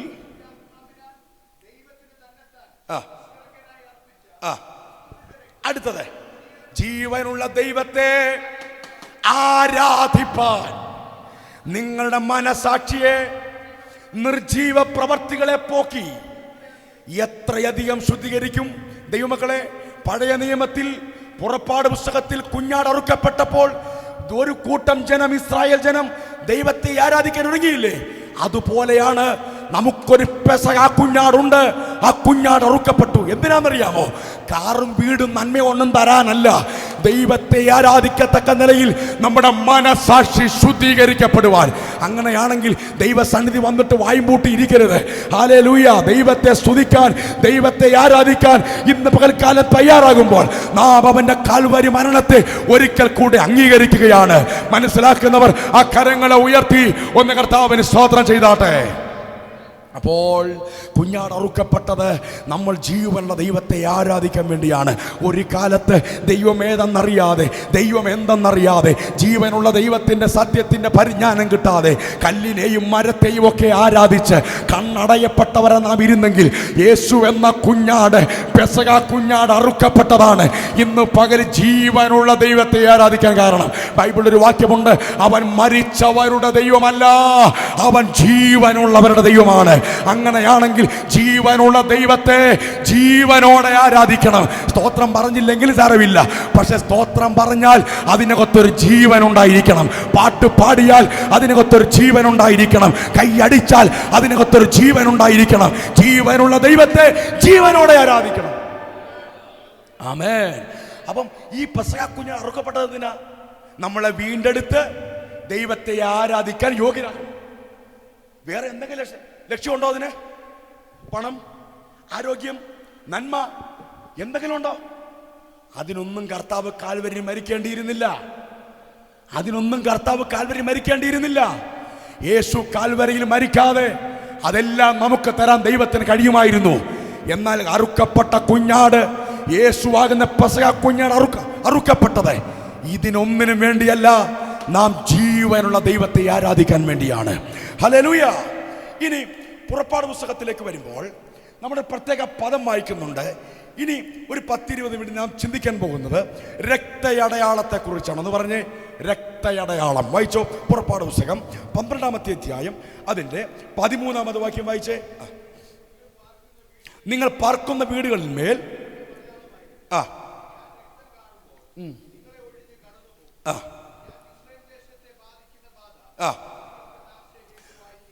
ആദ്യത്തെ വരി ഒന്നുകൂടി വായിച്ചേ. നിങ്ങൾ പാർക്കുന്ന വീടുകളിൽ മേൽ, ഒന്ന് ചേർന്ന് പറഞ്ഞ രക്തയടയാളം. യേശുവിൻ്റെ നാമത്തിൽ ഇതൊരു 10 തവണ പറഞ്ഞാൽ തന്നെ വിടുതലാണ്. ഹല്ലേലൂയ. പിശാചിന് രക്തം ഇഷ്ടമാണ്, പിശാച് രക്തദാഹിയാണ്. എന്നാൽ ഈ ലോക ചരിത്രത്തിൽ രക്തമെന്ന് കേട്ടാൽ പിശാച് വിറക്കുന്ന ഒരു ബ്ലഡ് ഗ്രൂപ്പ് ഉണ്ട്. അത് ഓപ്പോസിറ്റീവ് അല്ല, അത് AB നെഗറ്റീവ് അല്ല. അതാണ് ഹാബേലിൻ്റെ രക്തത്തെക്കാൾ ഗുണകരമായി സംസാരിക്കുന്ന കുഞ്ഞാടിൻ്റെ പുണ്യാക രക്തം. ഈ രക്തമാണ് കൽവറിയിൽ പിശാചിനെ തോൽപ്പിച്ചത്. ഈ രക്തമാണ് വാഴ്ചകളെയും അധികാരങ്ങളെയും ആയുധവർഗം വെപ്പിച്ച് ക്രൂശിൽ അവരുടെ മേൽ നമുക്ക് ജയം തന്നത് ഈ രക്തമോ. ഒന്ന് ചേർന്ന് പറഞ്ഞ രക്തയടയാളം. രക്തയടയാളം എനിക്ക് യേശുവിൻ്റെ രക്തം അടയാളമാണ്. ഒന്ന് യേശുവിൻ്റെ രക്തം ശുദ്ധീകരണത്തിൻ്റെ അടയാളമാണ്. ഒന്ന് പറഞ്ഞേ, നമ്മൾ ചിന്തിക്കാൻ പോകുന്നത് രക്തയടയാളത്തെക്കുറിച്ചാണ്. ഒന്ന്, യേശുവിൻ്റെ രക്തം ശുദ്ധീകരണത്തിൻ്റെ അടയാളമാണ്. 1 യോഹന്നാന്റെ ലേഖനം 1:7 ഇങ്ങനെ വായിക്കുന്നത്, അവൻ വെളിച്ചത്തിൽ ഇരിക്കുന്നത് പോലെ നാം വെളിച്ചത്തിൽ നടക്കുന്നു എങ്കിൽ നമുക്ക് തമ്മിൽ കൂട്ടായ്മയുണ്ട്. അടുത്തത്, അവന്റെ പുത്രനായ യേശുവിൻ്റെ രക്തം സകല പാപവും പോക്കി. ഒന്ന്, യേശുവിൻ്റെ രക്തം ശുദ്ധീകരണത്തിൻ്റെ അടയാളമാണ്. സ്തോത്രം. യേശുവിൻ്റെ രക്തം എന്ന് ഇവിടെ ഇരിക്കുന്ന ഒരാൾ ഒരു തവണ പറഞ്ഞാൽ അതിൻ്റെ പ്രധാനപ്പെട്ട അർത്ഥം, അവൻ്റെ രക്തം എൻ്റെ പാപങ്ങളെ കഴുകിയിരിക്കുന്നു. Hallelujah, hallelujah. കർത്താവ് ഒരിക്കൽ പറഞ്ഞു, നമുക്ക് തമ്മിൽ വാദിക്കാം എന്ന് യഹോവ അരുളി ചെയ്യുന്നു. നിങ്ങളുടെ പാപങ്ങൾ എത്ര കടും ചുവപ്പാണെങ്കിലും ഹിമം പോലെ ഒരു ചുവന്ന കളറുള്ള കട്ട രക്തത്തിൽ ഒരു വെള്ള തുണി മുക്കിയിട്ട് നിങ്ങൾക്കാർക്കെങ്കിലും ആ തുണി ഒന്ന് വെളുപ്പിച്ച് തരാമോ? ഇല്ല. അങ്ങനെ രക്തത്തിൽ മുക്കിയാൽ വെളുക്കുന്ന ഒരൊറ്റ ബ്ലഡ് ഗ്രൂപ്പേ ഉള്ളൂ. അതാണ് ഹാബേലിൻ്റെ രക്തത്തെക്കാൾ ഗുണകരമായി സംസാരിക്കുന്ന കുഞ്ഞാടിൻ്റെ പുണ്യാക രക്തം. നാം ചെയ്തു പോയ സകല പാപങ്ങളും ഒറ്റ വരി പ്രാർത്ഥന കൊണ്ട് നമ്മളോട് ക്ഷമിച്ച കരുണാസമ്പന്നനായ ദൈവം. ഒന്ന്, യേശുവിൻ്റെ രക്തം വിശുദ്ധീകരണത്തിൻ്റെ അടയാളം. ദൈവമക്കളെ, യോഹന്നാൻ പാപത്തെ രണ്ടായി തിരിച്ചു. ഒന്ന്, നമ്മുടെ പാപം. രണ്ട്, സർവ്വലോകത്തിൻ്റെയും പാപം. 1 യോഹന്നാന്റെ ലേഖനം 2-ാമത്തെ അധ്യായം അതിൻ്റെ 2-ാമത് വാക്യം വായിച്ചേ. അവൻ നമ്മുടെ പാപങ്ങൾക്ക്. അടുത്തത്, നമ്മുടേതിന് മാത്രമല്ല. അങ്ങനെ 2 പാപമുണ്ടോ? 2 ഗ്രൂപ്പുണ്ടോ പാപികള്? ശ്രദ്ധിച്ച് യോഹന്നാൻ പറയുന്നു, അവൻ നമ്മുടെ പാപങ്ങൾക്ക് പ്രായശ്ചിത്തം. എന്നിട്ട് പറയുക, നമ്മുടേതിന്. അതെങ്ങനെ നമ്മൾ പാപികളാകുന്നേ? മേളി വായിച്ചല്ലോ, അവന്റെ പുത്രനായ യേശുവിന്റെ രക്തം സകല പാപവും പോക്കി നമ്മെ. ഇനി ഒരു പ്രധാനപ്പെട്ട വാക്യം അവിടെ എഴുതിയേക്കുന്നത്, ദൈവത്തിൽ നിന്ന് ജനിച്ചവൻ ആരും പാപം. അപ്പൊ അതെങ്ങനെ നമ്മുടെ പാപം? അത് കോൺട്രാക്റ്റ് ആയിട്ട് നിങ്ങൾക്ക് തോന്നുന്നുണ്ടോ? ആദ്യം പറഞ്ഞു, ദൈവത്തിൽ നിന്ന് ജനിച്ചവൻ ആരും എന്ത് ചെയ്യുന്നില്ല. 3:9 ദൈവത്തിൽ നിന്ന് ജനിച്ചവൻ ആരും ചെയ്യുന്നില്ലല്ലോ. പിന്നെ എന്തുകൊണ്ടാ നമ്മുടെ പാപം? അവൻ നമ്മുടെ പാപങ്ങൾക്ക് പ്രായശ്ചിത്തമാകുന്നു. അടുത്തത്, നമ്മുടേതിന് മാത്രമല്ല, സർവ്വലോകത്തിൻ്റെയും പാപത്തിന്. ദൈവത്തിൽ നിന്ന് ജനിച്ചവൻ പാപം ചെയ്യുന്നില്ലെങ്കിൽ പിന്നെ അവിടെ പറഞ്ഞിരിക്കുന്ന പാപം ഏതാണ്? പറയാം. ആ വാക്യത്തിന് ഒരു ചെറിയ പരിഭാഷ പിശകുണ്ട്. 3-ാമത്തെ അധ്യായം 9-ാമത്തെ വാക്യത്തിൽ ഇങ്ങനെ വായിക്കുന്നു, ദൈവത്തിൽ നിന്ന് ജനിച്ചവൻ ആരും പാപം ചെയ്യുന്നില്ല എന്ന് മലയാളത്തിൽ എഴുതിയിരിക്കുമ്പോൾ യഥാർത്ഥ പരിഭാഷ, ദൈവത്തിൽ നിന്ന് ജനിച്ചവനാരും പാപത്തിൽ തുടരുന്നില്ല. ഒന്ന് പറഞ്ഞേ, ദൈവത്തിൽ നിന്ന് ജനിച്ചവനാരും പാപത്തിൽ. ദൈവമക്കളെ, രക്ഷിക്കപ്പെട്ടവരാണ്, സമ്മതിച്ചു. തിരുവത്താഴം എടുക്കുന്നവരാ, സമ്മതിച്ചു. വചനം കേൾക്കുന്നവരാ, സമ്മതിച്ചു. പക്ഷെ ജീവിതത്തിൽ എവിടെയെങ്കിലുമൊക്കെ ചെറിയ ചെറിയ പാളിച്ചകൾ, ചെറിയ ചെറിയ പാപപ്പിഴകൾ, പാകപ്പിഴകളൊക്കെ വരും. വരുന്ന സമയത്ത് കർത്താവിനോട് ഏറ്റുപറഞ്ഞ് ക്രമീകരണം പ്രാപിക്കണം. കാരണം ബൈബിൾ പറയുന്നു, അവന്റെ പുത്രനായ യേശുവിന്റെ രക്തം സകല പാപവും പോക്കി നമ്മെ, ലോകത്തെ അല്ല, നമ്മെ, ലോകത്തിന് മാത്രമല്ല, നമ്മെ, ജീവിതത്തിലെ എല്ലാ തെറ്റുകളും ദൈവത്തോട് ഏറ്റുപറഞ്ഞ് ക്രമീകരിക്കപ്പെടണം. അപ്പൊ ശ്രദ്ധിച്ചേ, തെറ്റ് സ്വാഭാവികമാണ്, പക്ഷെ അതിൽ തുടരുന്നത് പൈശാചികമാണ്. നമ്മളെല്ലാവരും രക്ഷിക്കപ്പെട്ടവരല്ലേ? എത്ര വർഷമായി രക്ഷിക്കപ്പെട്ടിട്ട്? നമ്മൾ രക്ഷിക്കപ്പെട്ട ദിവസം നമ്മൾ എന്താ വിചാരിച്ചത്? കർത്താവിൻ്റെ എല്ലാ പാപങ്ങളും. നമ്മൾ പിന്നെ ഒരു പാപം ചെയ്തില്ലേ? പിന്നെ ഒരു പാപവും ചെയ്തിട്ടില്ലേ? ചെയ്യാം, വരാൻ സാധ്യതയുണ്ട്. പക്ഷേ ദൈവത്തിൽ നിന്നാണ് ജനിച്ചതെങ്കിൽ ദൈവത്തിൽ നിന്ന് ജനിച്ചവനാരും പാപത്തിൽ തുടരുന്നില്ല. പാപത്തിൽ തുടർന്നാൽ ആ വ്യക്തി ദൈവ സാന്നിധ്യത്തിൽ നകലും. എടുത്തോ എബ്രായ ലേഖനം 10-ാമത്തെ അധ്യായം അതിൻ്റെ 20-ാമത് വാക്യം വായിച്ചേ. തൻ്റെ രക്തത്താൽ. അപ്പം യേശുവിൻ്റെ രക്തം നമ്മുടെ പാപത്തെ കഴുകിയിട്ട് എന്തിനാ കഴുകിയത്? നമുക്ക് എവിടെ ചെല്ലണം? എന്താ വിശുദ്ധ മന്ദിരം? രണ്ടർത്ഥമുണ്ട്. ഒന്ന് വിശുദ്ധ മന്ദിരം എന്ന് പറഞ്ഞാൽ അന്നവിടെ വെളിപ്പെട്ട ദൈവ സാന്നിധ്യം. ഒന്ന് ചേർന്ന് പറഞ്ഞേ, വിശുദ്ധ മന്ദിരം എന്ന് പറഞ്ഞാൽ ദൈവ സാന്നിധ്യം. കണ്ടോ, തുടരുന്ന പാപം നമ്മളെ എവിടെ നിന്ന് അകറ്റും? പ്രാർത്ഥിക്കാൻ ഒക്കത്തില്ല കേട്ടോ. നമുക്ക് ചിലപ്പം പ്രാർത്ഥിക്കണമെന്ന് ആഗ്രഹമുണ്ടെങ്കിലും പ്രാർത്ഥിക്കാൻ കണ്ണടക്കുമ്പം നമ്മൾ ചെയ്ത തെറ്റായിരിക്കും കയറി വരുന്നത്. എന്താണെന്നറിയാവോ? നമ്മൾ ഒറിജിനൽ ദൈവവൈതലായതുകൊണ്ടാണ്. ദൈവവൈതലല്ലേ, ഒന്നും ഉണ്ടാകാൻ പോകുന്നില്ല, ഒരു കുറ്റബോധവുമില്ല. യഥാർത്ഥ ദൈവത്തിൽ നിന്ന് ജനിച്ചയാളാണോ നിങ്ങൾ പ്രാർത്ഥിക്കാൻ മുട്ടുമടക്കുമ്പോൾ ആ കുറ്റം കയറി വന്നിരിക്കും, ആ പാപം ഓർമ്മപ്പെടുത്തിയിരിക്കും പരിശുദ്ധാത്മാവ്. അപ്പോൾ ഇത് തുടരുന്ന പാപം നമ്മളെ എവിടെ നിന്ന് അകറ്റും? ദൈവ സാന്നിധ്യത്തിൽ നിന്ന് അകറ്റും. അതല്ല കായിന് സംഭവിച്ചത്. ദൈവം ചോദിച്ചു, നിന്റെ സഹോദരൻ. പുള്ളി ആ നിമിഷം പറഞ്ഞ മതിയായിരുന്നു, കർത്താവേ ഒരു ചെറിയ കയ്യബദ്ധം പറ്റിപ്പോയി. പക്ഷെ പുള്ളി എന്താ പറഞ്ഞെന്നറിയാവോ? അവൻ്റെ കാര്യം എന്തിനാ എന്നോട്, ഞാനിപ്പോൾ ബൈപ്പാസ് വരെ പോയിട്ട് ഇങ്ങോട്ട് വന്നത് ഉള്ളന്ന്. ഏതാ അവൻ്റെ കാര്യം എന്തിനാ എന്നോട്? താഴത്തെ വാക്ക് എഴുതിയിരിക്കുന്നു, അവൻ യഹോവയുടെ സന്നിധിയിൽ നിന്ന് ഓടിപ്പോയി. ദൈവമക്കളെ, ക്രമീകരിക്കപ്പെടാത്ത പാപം ദൈവ സാന്നിധ്യത്തിൽ നിന്ന് നമ്മളെ അകറ്റിക്കളയുന്നു. വിശുദ്ധ മന്ദിരം എന്ന് പറഞ്ഞാൽ ഒന്നാമത്തെ അർത്ഥം ദൈവ സാന്നിധ്യമാണെങ്കിൽ, രണ്ടാമത്തെ അർത്ഥമുണ്ട്. നിങ്ങൾ എല്ലാവരും വാക്യം ഒന്ന് വായിക്കണം. രണ്ടാമത്തെ അർത്ഥം എഫേസ് ലേഖനം 2-ാമത്തെ അധ്യായം അതിൻ്റെ 20, 22, 23 വാക്യങ്ങൾ. എഫേസ് ലേഖനം 2:20 മുതൽ.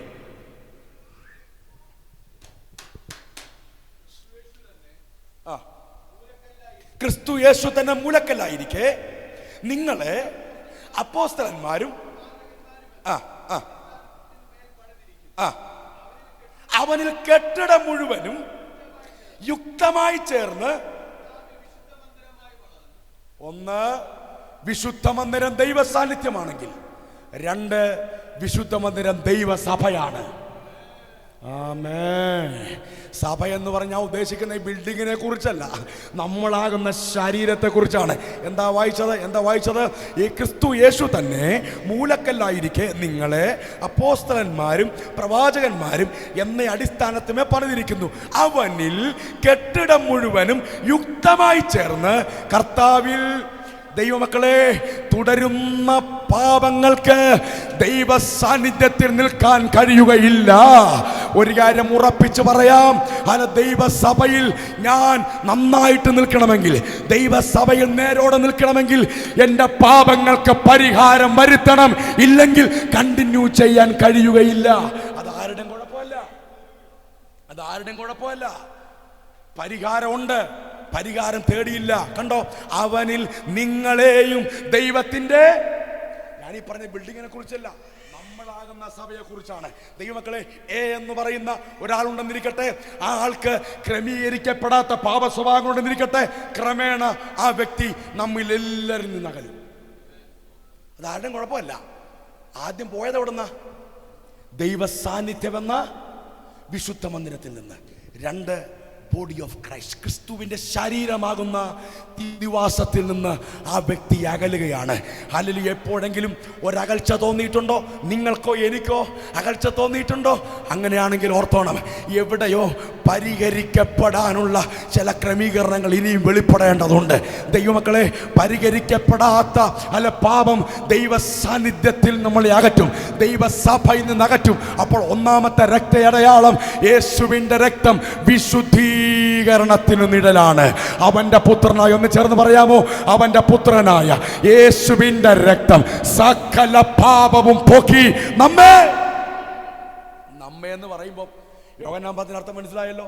സർവ്വലോകത്തിൻ്റെ പാപം മാത്രമല്ല, നമ്മുടെ പാപങ്ങൾക്ക് ഒരുപക്ഷെ നമ്മൾ തിരുവത്താഴം എടുക്കുന്നവരായിരിക്കാം, കൈയടിക്കുന്നവരായിരിക്കാം, പക്ഷെ ജീവിതത്തിൽ പരാജയം വന്നു പോയോ സാരമില്ല, കർത്താവേ എന്നോട് ക്ഷമിക്കണമേ എന്ന് പറഞ്ഞ് അത് ക്രമീകരിക്കപ്പെടണം. 1 രക്ത അടയാളം, വിശുദ്ധീകരണത്തിൻ്റെ അടയാളം. 2 യേശുവിൻ്റെ രക്തം വിടുതലിൻ്റെ അടയാളം. വെളിപ്പാട് പുസ്തകം 1-ാമത്തെ അധ്യായം അതിൻ്റെ 6-ാമത് വാക്യം. വെളിപ്പാട് 1:6. നമ്മെ സ്നേഹിച്ചവനും ജീസസ്. 1 യേശുവിൻ്റെ രക്തം ശുദ്ധീകരണത്തിന്റെ അടയാളമാണെങ്കിൽ 2 യേശുവിൻ്റെ രക്തം വിടുതലിന്റെ അടയാളമാണ്. ജീസസ്. ഒന്ന് ചേർന്ന് പറഞ്ഞേ, നമ്മെ സ്നേഹിച്ചവനും നമ്മുടെ പാപം പോക്കി തന്റെ രക്തത്താൽ. ജീസസ്. എല്ലാവരും കാണുന്നത് എന്താണെന്നറിയാവോ? ഒരു മനുഷ്യൻ അർത്ഥപ്രാണനായി ആ ക്രൂശിൽ ഇങ്ങനെ കിടക്കുകയാണ്. ദേഹമാസകലം അടിയേൽക്കപ്പെട്ടവനായി അറവുശാലയിലെ കുറക് പോലെ ആ മരക്കഷണത്തിൽ തൂങ്ങിക്കിടക്കുന്നു. ആ രക്തം ഇങ്ങനെ ഒലിക്കുകയാണ്. എല്ലാവരും ഇങ്ങനെ കാണുന്നവർ ബൈബിളിൽ എഴുതിയിരിക്കുന്നു, തല കുലുക്കി നിന്ദിച്ചു. അവർക്കിത് രക്തത്തിനകത്തെ ഗുട്ടൻസ് മനസ്സിലായില്ല. പക്ഷെ ഇന്ന് പകലിൽ ഇവിടെ വന്നിരിക്കുന്ന ദൈവവചനം വായിച്ച് നമുക്കറിയാം, ആ ഒഴുകുന്ന രക്തത്തിനകത്താണ് എൻ്റെ സകല വിടുതലും ഇരിക്കുന്നത്. ഇന്ന് രാത്രി ഇവിടെ ഇരിക്കുന്ന ദൈവ പൈതൽ യേശുവിൻ്റെ രക്തമെന്ന് പലതവണ ആവർത്തിച്ചു പറയുമ്പോൾ ഒരു കാര്യം ഡിക്ലെയർ ചെയ്യുകയാണ്, സാത്താനേ, യേശുവിൻ്റെ രക്തത്താൽ എനിക്ക് വിടുതലുണ്ട്. 2 പ്രധാനപ്പെട്ട വാക്യങ്ങൾ എനിക്കിതുമായി ബന്ധപ്പെട്ട് നിങ്ങൾക്ക് പരിചയപ്പെടുത്താൻ താല്പര്യമുണ്ട്. 1 പത്രോസിന്റെ ലേഖനം 1-ാമത്തെ അധ്യായം അതിന്റെ 2-ാമത് വാക്യം ഒന്ന് വായിച്ചാട്ടെ. 1 Peter chapter 1:2. 1 പത്രോസിന്റെ ലേഖനം 1-ാമത്തെ അധ്യായം അതിന്റെ 2-ാമത് വാക്യം. പിന്നെ പിതാവായ ദൈവത്തിന്റെ മുന്നറിവിനൊത്തവണ്ണം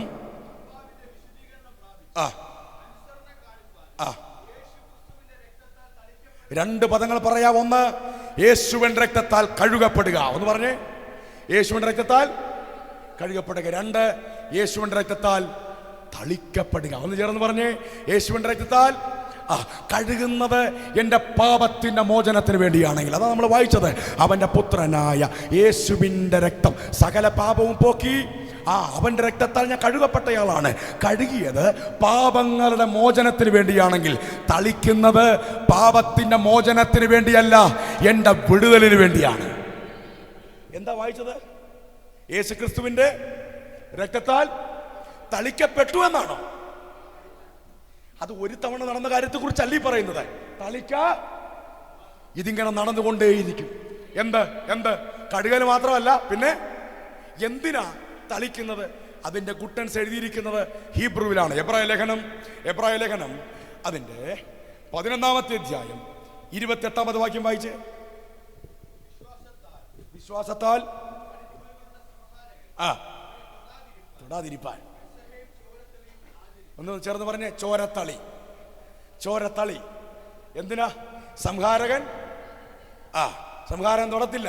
അവിടുത്തെ സംഹാരകൻ യഹോവയാണെന്ന് നമുക്ക് മനസ്സിലായി. വേറൊരു സംഹാരകനുണ്ട്, അത് സാത്താനാണ്. സ്തോത്രം. ദൈവമക്കളൊരു കാര്യം പറയാം, രക്തത്താൽ നമ്മളെ കഴുകിയത് നമ്മുടെ പാപത്തിന്റെ മോചനത്തിന് വേണ്ടിയാണെങ്കിൽ, രക്തം നമ്മുടെ മേൽ തളിക്കുന്നത് നമ്മുടെ പ്രൊട്ടക്ഷന് വേണ്ടിയാണ്. ഇന്ന് രാത്രി, ഇന്ന് പകൽക്കാലം ഇവിടെ ഇരുന്നു കൊണ്ട് ഒരു 10 തവണ എന്ന് പറയാമോ, യേശുവിൻ്റെ രക്തത്താൽ ജയം. നമ്മുടെ പഴയ അപ്പച്ചന്മാർ അത് പറയുമായിരുന്നു. വാർത്തമേലയും പെന്തക്കോസ്തിലേക്ക് അപ്പച്ചന്മാർ ഇങ്ങനെ പറയും, യേശുവിൻ്റെ രക്തത്താൽ ജയം. കാര്യം അവർക്ക് അതിൻ്റെ ഗുട്ടൻസ് അറിയാമായിരുന്നു. എന്താണെന്ന് അറിയാമോ? ഇതൊരു 10 തവണ പറഞ്ഞാൽ മതി. യേശുവിൻ്റെ രക്തം ഒരു വിടുതലിൻ്റെ അടയാളമാണ്. യേശുവിൻ്റെ രക്തം വിടുതലിൻ്റെ അടയാളമാണ്. ഇന്ന് പകലിൽ യേശുവിൻ്റെ രക്തം പറഞ്ഞു തുടങ്ങുമ്പോൾ തന്നെ നിന്റെ കുടുംബത്തിനെതിരെ സാത്താനിട്ട് വെച്ചിരിക്കുന്ന കുരുക്കുകൾ യേശുവിൻ്റെ നാമത്തിൽ അടിഞ്ഞു മാറാൻ പോവുകയാ. തന്റെ രക്തത്താൽ വിടിവിച്ചവൻ ഇന്ന് രാത്രി യേശുവിന്റെ രക്തം എന്ന് പറയാമോ? ഒരു 10 മിനിറ്റ്, ഒരു 10 പ്രാവശ്യം ഒന്ന് പറഞ്ഞേ, യേശുവിന്റെ രക്തത്താൽ ജയം, യേശുവിന്റെ രക്തത്താൽ ജയം. ഇത് പറയുമ്പോൾ തന്നെ അവന്റെ രക്തത്തിനകത്ത് എന്തുണ്ടോ, അവന്റെ രക്തത്തിനകത്തൊരു ശുദ്ധീകരണം ഉണ്ടെങ്കിൽ, യേശുവിന്റെ രക്തത്തിനകത്തൊരു വിടുതലുണ്ടെങ്കിൽ, ഇന്ന് രാത്രി ആ ചോര തളി ദൈവജനത്തിന് മേൽ വ്യാപരിക്കട്ടെ.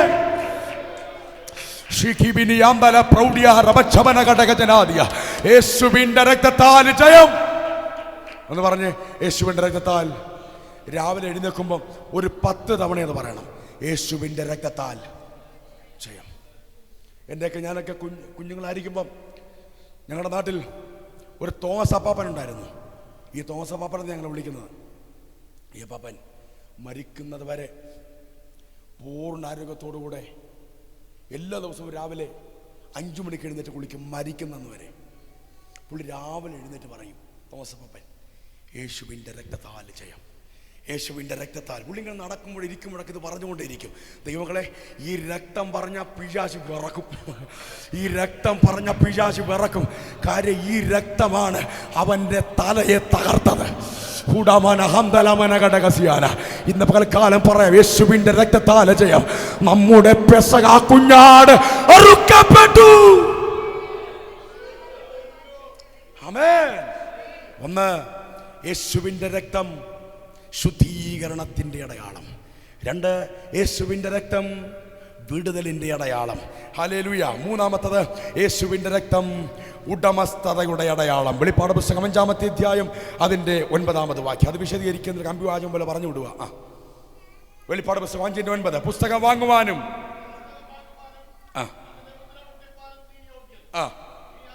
നീ അറുക്കപ്പെട്ടു, നിന്റെ രക്തം കൊണ്ട്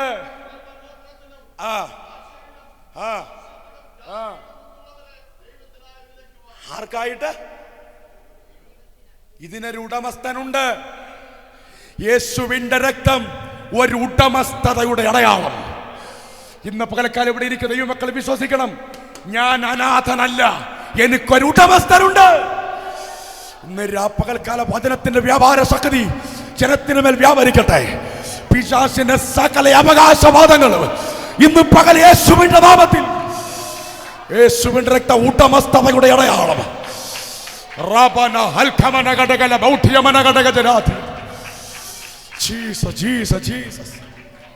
ഇവർക്ക് ആ സമയം പോരാ, അതുകൊണ്ടാ വായിക്കണ്ട. Efesiയർ 1:12 ഇങ്ങനെ വായിക്കുന്നു, തന്റെ ആത്മാവിനാൽ അവൻ നമ്മളെ മുദ്രയിട്ടിരിക്കുന്നു. ഇതിനൊരു ഉടമസ്ഥനുണ്ട്. യേശുവിൻ്റെ രക്തം ശുദ്ധീകരണത്തിൻ്റെ അടയാളം, രക്തയടയാളം. 1, ശുദ്ധീകരണത്തിൻ്റെ അടയാളം. 2, വിടുതലിൻ്റെ അടയാളം. 3, ഉടമസ്ഥതയുടെ അടയാളം. അവൻ തൻ്റെ ആത്മാവിനാൽ നമ്മളെ മുദ്രയിട്ടിരിക്കുന്നു. എല്ലാ ജോലിയും നല്ലതാണ് കേട്ടോ. ഈ ആക്രിയയ്ക്ക് പറ്റി പെറുക്കി ജീവിക്കുന്ന ആളുകളിൽ ഇവിടെ വരാറുണ്ട്. ഞങ്ങളെല്ലാവരെയും സ്നേഹിക്കുകയും ആദരിക്കുകയും ചെയ്യുന്നു. കർത്താവിൻ്റെ സ്ഥിതിക്ക് മാറ്റം വരുത്തട്ടെ. എന്നാൽ ഇവർ പെറുക്കി പോകുന്ന വേളയിൽ ഈ റെയിൽവേ സ്റ്റേഷൻ പരിധി കൂടെ ചെന്നാൽ അവിടെ ടണ്ണ് കണക്കിന് ഇരുമ്പ് കിടപ്പുണ്ട് അല്ലേ? ടണ്ണ് കണക്കിന് ഇവൻ്റെ മക്കൾക്കും അവൻ്റെ മക്കൾക്ക് ജീവിക്കാനുള്ള സാധനം ഒരൊറ്റ റെയിൽവേ സ്റ്റേഷനിലുണ്ട്. പക്ഷെ എടുക്കൂ, എന്താ കാര്യം? SR സദേൺ റെയിൽവേ, അതാണ് മുദ്ര. യേശുവിൻ്റെ രക്തം ഉടമസ്ഥതയുടെ അടയാളം. ഇന്ന് പകൽ വിശ്വസിക്ക്, എൻ്റെ ഉടമസ്ഥൻ്റെ അനുവാദമില്ലാതെ ഒരു വൈറസും എൻ്റെ ശരീരത്തിൽ കയറരുത്, ഒരു ബാക്ടീരിയാസും എൻ്റെ ശരീരത്തിൽ കയറരുത്. യേശുവിൻ്റെ രക്തം ഒരു ഉടമസ്ഥതയുടെ അടയാളം. യേശുവിൻ്റെ രക്തത്താൽ വിശദീകരിക്കേണ്ടതാ. പോട്ടെ, ഒരു കാര്യം കൂടെ പറയാം. കൊലോസ്യ ലേഖനം 1-ാമത്തെ അധ്യായം അതിൻ്റെ 20-ാമത് വാക്യം. കൊലോസ്യൻസ് 1:20.